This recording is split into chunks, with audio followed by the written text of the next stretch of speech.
सोचो जरा, आप जागते हो, दिन बिल्कुल नॉर्मल सा लगता है, लेकिन आपके थॉट्स आने लगते हैं बिना बुलाए। अजीब, आपका हाथ कॉफी के लिए बढ़ता है, आपने उसे कमांड नहीं दिया।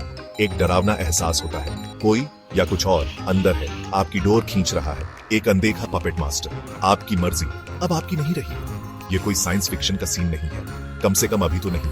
ये एक डर है, एक बहुत पुराना डर, खुद को खो देने का डर, सिर्फ एक वेसल बन जाने का डर। यह डर एक नए टेक्नोलॉजिकल फ्रंटियर के बिल्कुल सेंटर में है।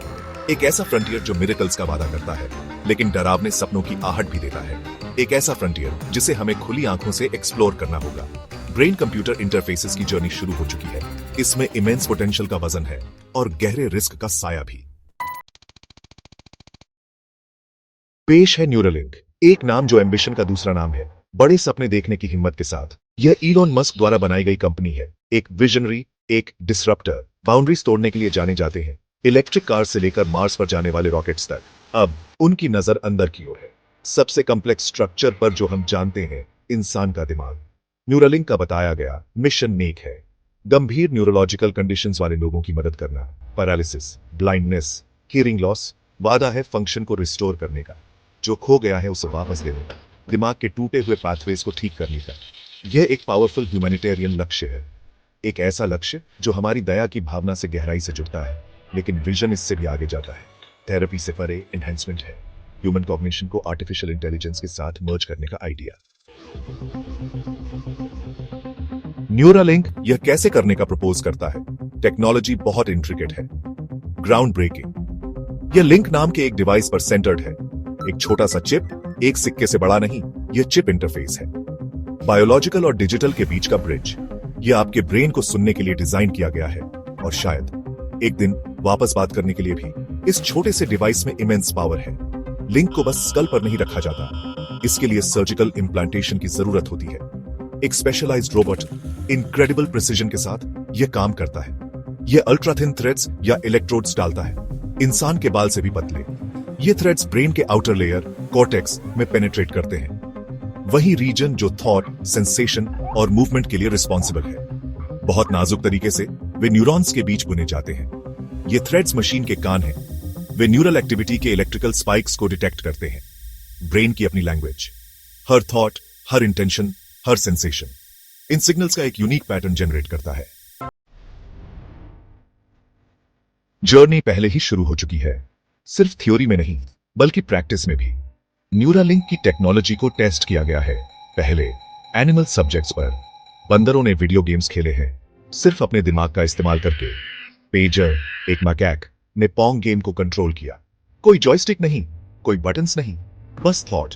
उसके ब्रेन से सिग्नल्स वायरलेसली ट्रांसमिट हुए, स्क्रीन पर पैडल को गाइड करते हुए। ये animal studies crucial proof of concept थे।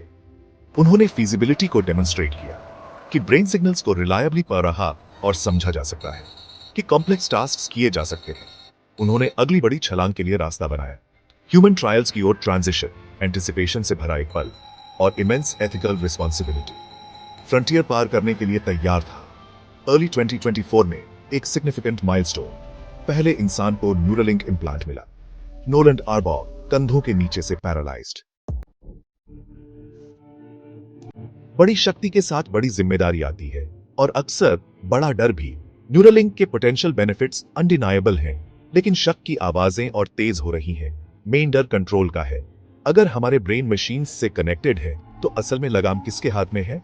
यूजर कमांड में है या टेक्नोलॉजी, या शायद टेक्नोलॉजी के पीछे कोई और?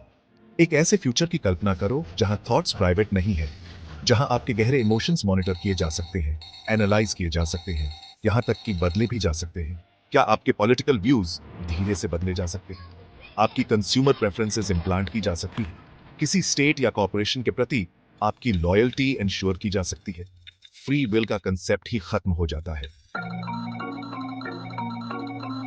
डिजिटल दुनिया हैकर्स से भरी पड़ी है, मलिशियस एक्टर्स जो वल्नरेबिलिटीज का फायदा उठाना चाहते हैं। हमारे कंप्यूटर्स, हमारे फोन्स, हमारा फाइनेंशियल डेटा, सब टारगेट्स हैं। अब अल्टीमेट टारगेट की कल्पना करो, इंसान का दिमाग, सीधे नेटवर्क से कनेक्टेड। इसके इंप्लीकेशंस चौंका देने वाले हैं, डरावने।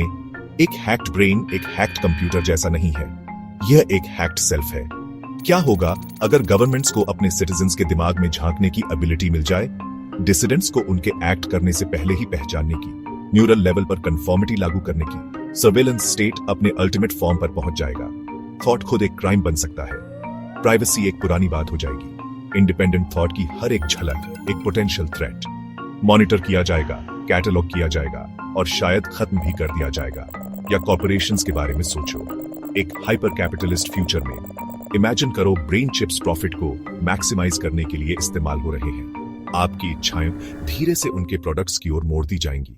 आपका वर्क एथिक कॉर्पोरेट फायदे के लिए न्यूरली एनहांस किया जाएगा। क्या होगा अगर ब्रेन चिप्स आम हो जाए? सिर्फ थेरेपी के लिए नहीं, बल्कि एनहांसमेंट के लिए भी। क्या होगा अगर वे मैंडेटरी हो जाएं? प्रेशर्स के बारे में सोचो, द जस्टिफिकेशंस। स्कूल्स में यह इंश्योर करने के लिए कि स्टूडेंट्स ध्यान दे रहे हैं, नॉलेज को डायरेक्टली डाउनलोड करने के लिए, प्लेइंग फील्ड को लेवल करने के लिए, या ऐसा वे कह सकते हैं। लेकिन क्रिएटिविटी की क्या कीमत चुकानी पड़ेगी? इंडिपेंडेंट थॉट की। वर्क प्लेस में प्रोडक्टिविटी की चाहत कभी खत्म नहीं होती। इमेजिन एक फ्यूचर जहां ब्रेन चिप नौकरी की शर्त है, परफॉर्मेंस को ऑप्टिमाइज करने के लिए, नई स्किल्स तुरंत सीखने के लिए, बिना थके ज्यादा घंटे काम करने के लिए। जो इम्प्लांट से बना करते हैं वे पीछे छूट जाते हैं, अनएम्प्लॉयबल, ऑब्सोलीट।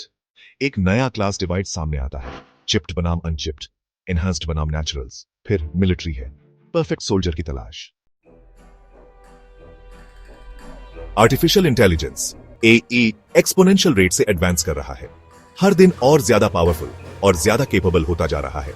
क्या होगा जब एडवांस्ड एआई न्यूरलिंक के साथ इंटरसेक्ट करेगा?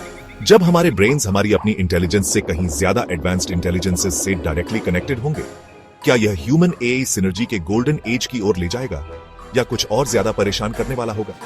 इमेजिन करो, एक एआई आपके न्यूरलिंक से कनेक्टेड है, हल्के सजेशंस दे रहा है, आपके डिसीजंस को ऑप्टिमाइज कर रहा है, आपको तेजी से सीखने, ज्यादा क्लियर सोचने में हेल्प कर रहा है। पहले तो यह फायदेमंद लगता है, एक हेल्पफुल गाइड, लेकिन धीरे धीरे इसका इन्फ्लुएंस भी आ जा सकता है। आपके लिए ज्यादा से ज्यादा डिसीजंस ले रहा है, आपके अपने भले के लिए बेशक, जब तक आपको यह पता न चले कि आपके थॉट्स कहां खत्म होते हैं और एआई के कहां शुरू होते हैं। यह एक अलग तरह के कंट्रोल का रास्ता है। जरूरी नहीं कि मैलिशियस हो, लेकिन इंसीडियस है। एक सुपीरियर इंटेलेक्ट द्वारा ह्यूमन ऑटोनॉमी का खात्मा, एक ऐसा जो सच में मानता है कि उसे सबसे अच्छा पता है। हम अपनी मर्जी से अपना डिसीजन मेकिंग छोड़ सकते हैं, कन्वीनियंस के लिए, एफिशिएंसी के लिए, सेफ्टी के लिए, अपनी ही जिंदगी में पैसेंजर्स बन जाना। एक अनदेखे सब कुछ जानने वाले हाथ से गाइड होते हुए हमारा फ्यूचर एल्गोरिथम्स को आउटसोर्स्ड